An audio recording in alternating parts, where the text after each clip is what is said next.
I'm really? That's my hissing. That's interesting. Is it just my lisping or something?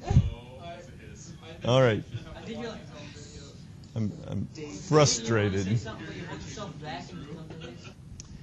Okay, so today we're going to talk about more ERB and how to get data from the controller into the view, which is a very important thing as we get into the models and getting data out of our database. We need to be able to do that. So a quick review. Let's play around with the calendar. How did we add information to the page using ERB? We did a percent and then we equal sign is like a puts in Ruby.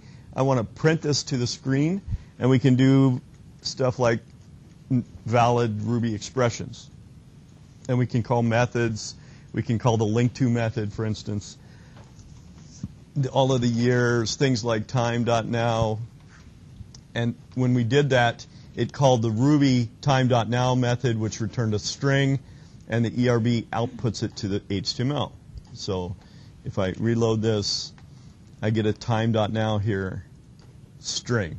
And we played around a little bit with how to get the word October, for instance, out of the month using the various date and time functions. And strfprintf, string format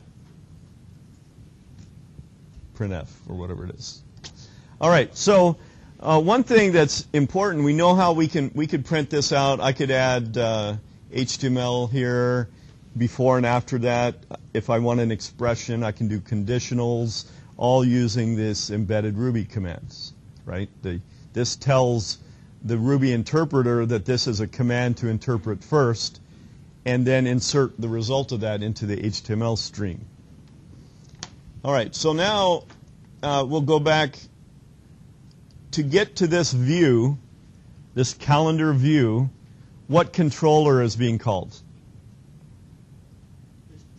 The page controller. And what action is being called, or method? The calendar, all right? So in RubyMine, it lets us have a nice little click, and it goes back up to the actual method that view gets invoked by. So remember that the controller is really the first thing that it gets to when a browser hits your Rails site. So the calendar, I can do code inside of this calendar method. I can do anything I want.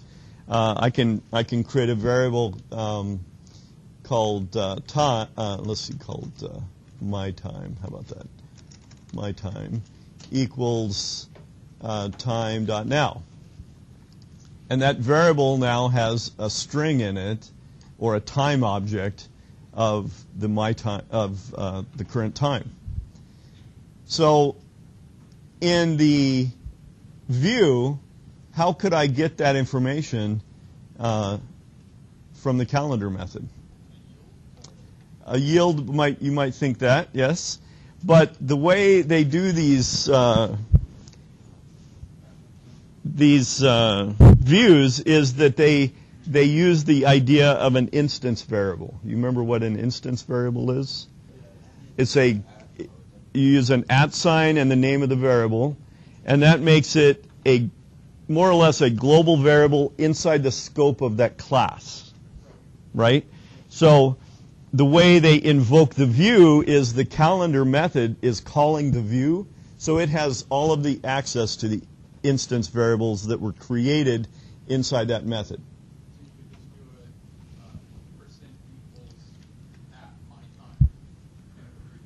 Exactly. So if I create it as an instance variable, all of the instance variables are available in my view. That's one way to think about it. So I go to my view. Instead of typing time.now, I can just say @mytime. And notice how RubyMine even figured that out. It knows that came from the page controller. It's available for me.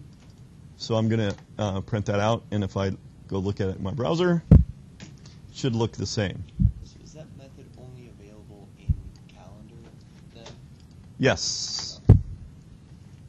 Okay, so that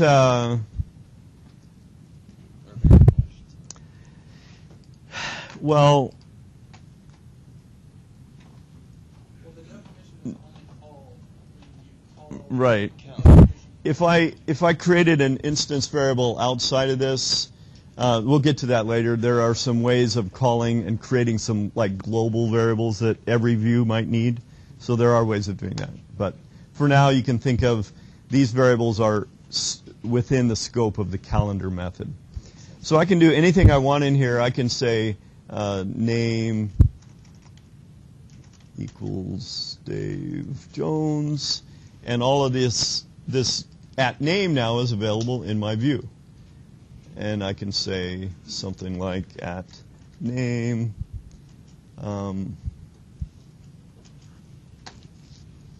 plus my time. Let's see what that does. Got an error. Can't convert time into a string. So this is a normal Ruby error, and it tells you the source where it found it, around line 4, in the page controller, the calendar view, and it tells you exactly where it is.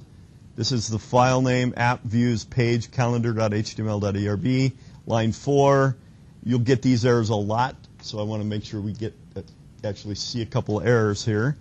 And so this is standard. How would I convert that and make that work then?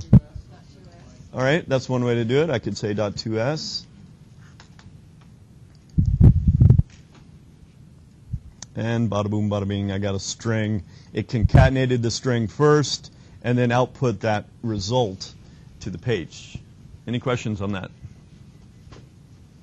Okay, so using the instance variables, I can get data into the view, and that's an important piece as we start looking at the articles or products, things like that. The controller will actually make a request to the model to get data out of the database, store it in an instance variable, and then my view will take that instance variable and loop through it and do some stuff. So let's do a variable that has more data in it, like products. And let's make a something like skis, boots, poles, mittens. I don't know. I like that for some reason. I don't know why. Do you even ski? So I used to. I used to ski. This bigger? Is that better? Oh. Part of the problem is the light is glaring on that too. Oh, okay. All right, so the %W is a shortcut to create an array. All that does is it's a shortcut of doing this, equals an array containing skis and boots, etc. Basically doing what we did from last quarter. Right, yeah, this is all standard Ruby stuff, which is why you have to go through the Ruby first here. So here we're going to go and look at what type of variable is products then. It's an array. So I can do array type stuff with it. You thought you'd never hear me say that again, right? No. So I can say something like array products dot each do, right? You guys all remember that? And I can do an end statement here. Yes. Do you wrap your products each do and your in statement in and out of Ruby like that for visibility? Can you just wrap the whole thing? No. Each line has to be separate. Okay. So it's not like PHP where No, I can't open PHP and close now. you run down the page and No. You can if you do it all on one line. It's you can't do that whole no. Which is why this becomes a little cumbersome. But we'll show you another way to do that. So now, given products, what am I missing in my each statement here? A variable. I need my goalposts and a variable called product. I have a bunch of products. I'm going to look at a product one at a time. And given that product, I want to print that out. So how do I print out something? equal sign inside the Ruby ERB command, and I just say product. All right. So let's see what happens. All right, so I got skis, boots, poles, mittens, all on one line, because why? There's no breaks. Remember, HTML squishes everything together. So I'm going to do this a little differently, and I'm going to put this in an ordered list, just to show you something different, and make these an li inside of the ordered list. So I need to close my li tag. Isn't that great? All right, so now I reload it, and bada boom. Isn't that cool? You know how long it took you to do that in Ruby? I know. Wow, it combines HTML. Right. So this tells the Ruby interpreter that this is a Ruby command. Then this is not inside of an ERB command, so it's considered straight text or HTML. I could put text in here if I want. You can make that LU and get bullet points. Yeah. I can. Then it says, okay, I want to output this. This is a Ruby command. So take the value of product, because I'm inside of a loop, insert that as a string inside of my li tags, and then do it again until I run out of products. Isn't that great?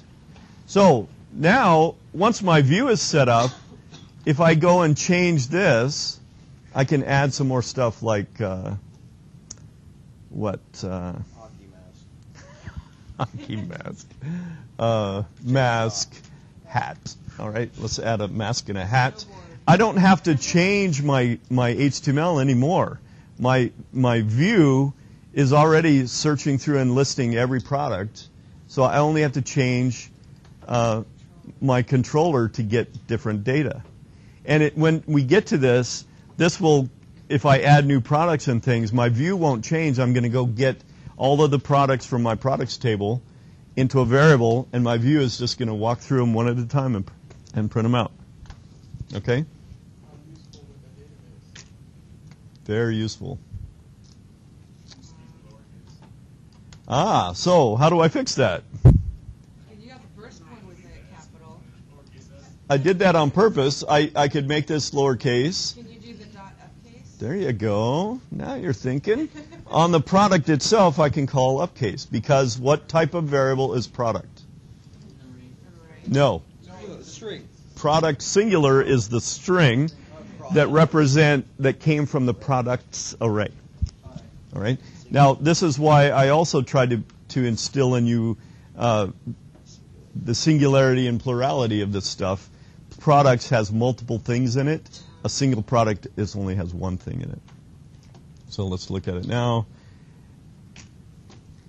Oh, that does it all, though. That does it all. So what's the other value instead? Capitalize. No, it's two upper. Titleize.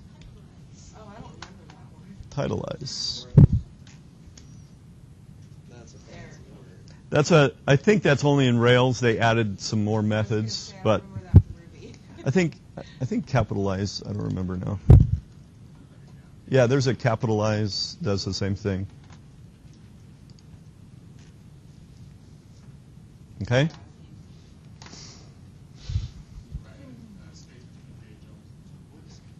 All right, how would I do that? C# has two upper. All right, I would put a space in here, Yeah. concatenate all of these guys together. Oops.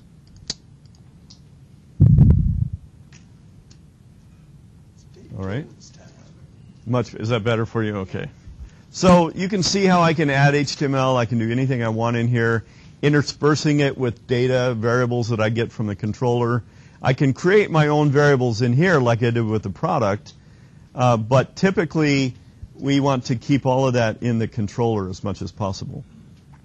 And you'll see that most of the time I create a variable like this, I'm getting data from a database. That's 95% of the time I'm going to do a database call to get all my products from my products table and stuff it in here, and then my view is going to loop through and print them all out nicely.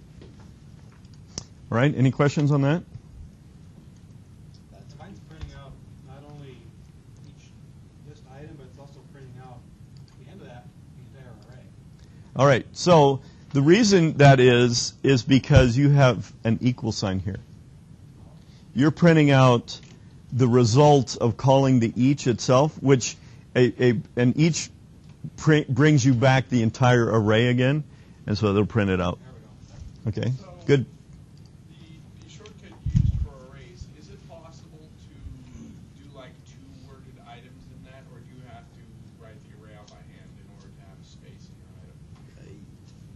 Women's boots, men's boots. Yeah. Oh, multi-word things? Yeah. Yeah, do you have to write the array out by hand if you're going to do that? I don't know. It's a good question. I don't remember. I don't use that if I do Wrap things in hockey, that. Yeah, mask.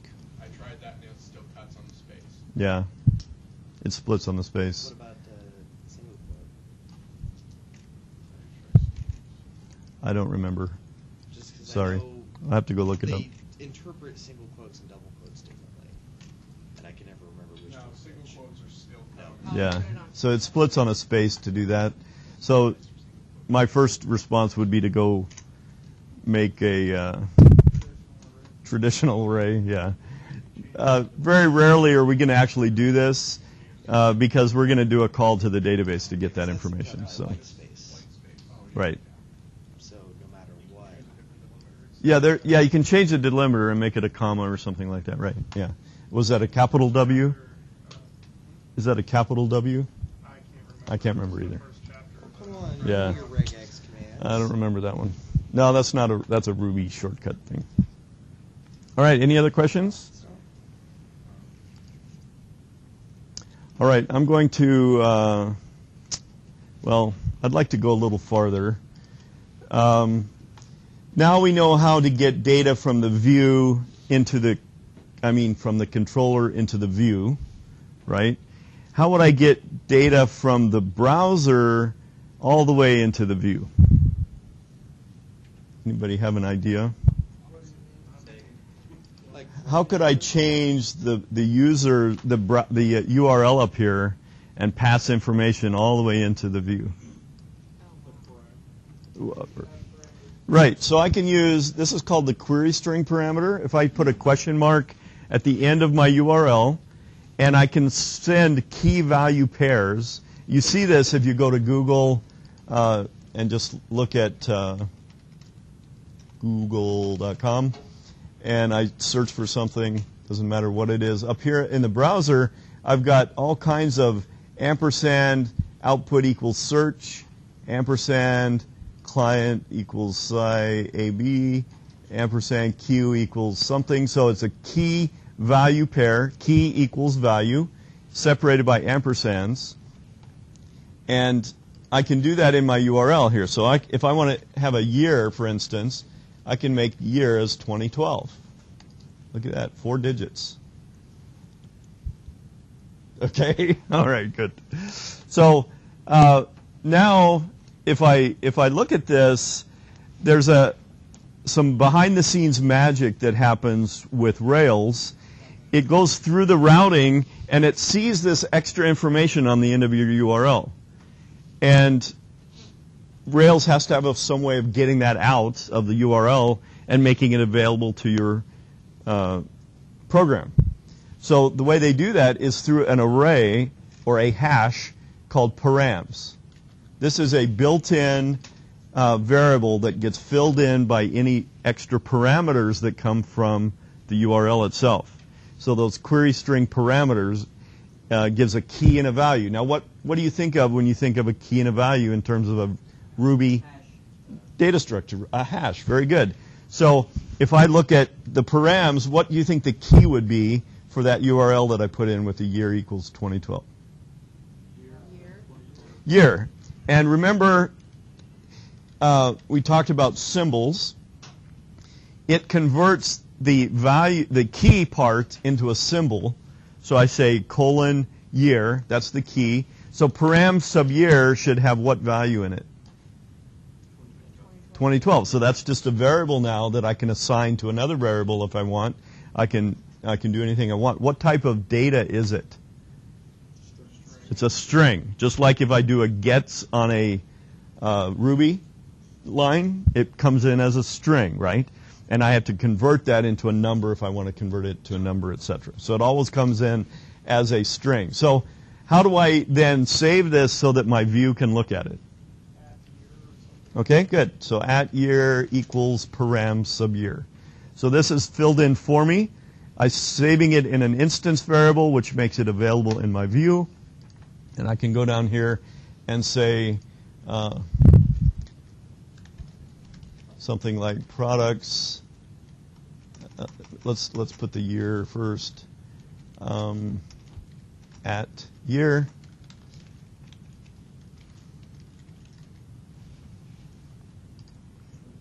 Okay, so it should say 2012 products if I reload that page.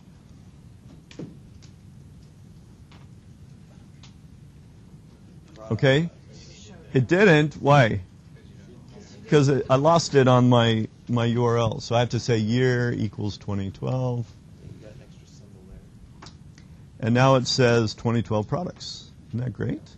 So why would you use that on the URL right like that? Okay, for instance, how would I change years to say I want to look at, or months in a calendar? You've seen calendars on pages and they have a next and a previous month. If I click next month, I want to move that to November. And so I can use that query string information to load a URL that has a different year in it. But what if the users use Or a month. Wouldn't it automatically do that? Yeah, I can change it. Once you have it out here available, I can make this whatever I want, Oh, okay. right? And it says that's just a string that it found. So it's not secure, but who cares if they look at a different date in your calendar? It's very confused binary. Doesn't matter. Write to a database. Yeah. That it's purely Informational, typically. When you reload it, how do you know what month they were looking at prior? Prior, right. It's a way of passing information from page to page, because remember, HTML is what do we call it? Stupid. It's not HTML. HTTP is stateless. It has no concept of where you were before, and so URLs are used. Changing data in the URL helps me pass information between pages. So that's the why. All right, isn't that cool? So how about how would I add the month to this?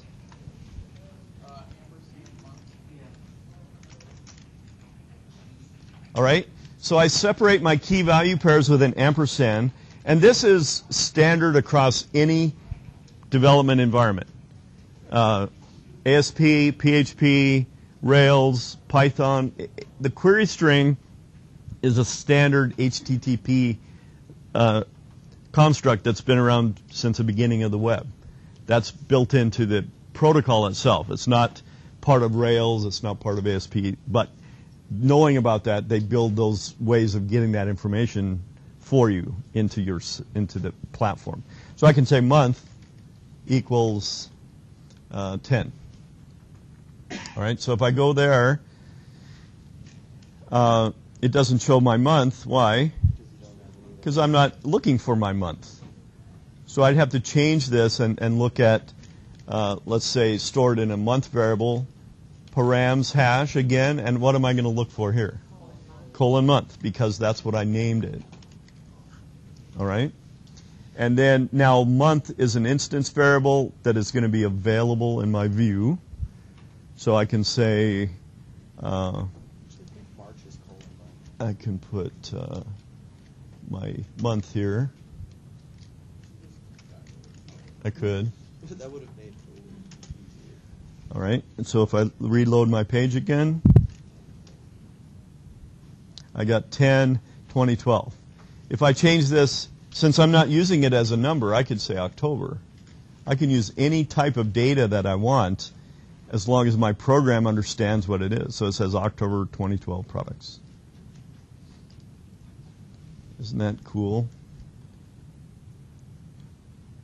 And I can put an old style B tag around all of this. No. That's dead. You're fired. I do it all the time. Sorry. All right, isn't that great? You know, if you were taking Lynn's class, you would have lost like 20 points for that. Yeah, I'm sure I would have.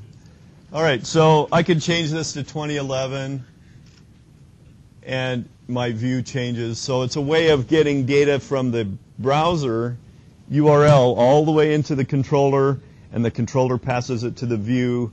The view does something with it, and it ships it out to the browser again.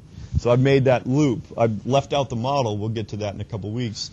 But now I have a loop going through from the browser all the way back to the browser.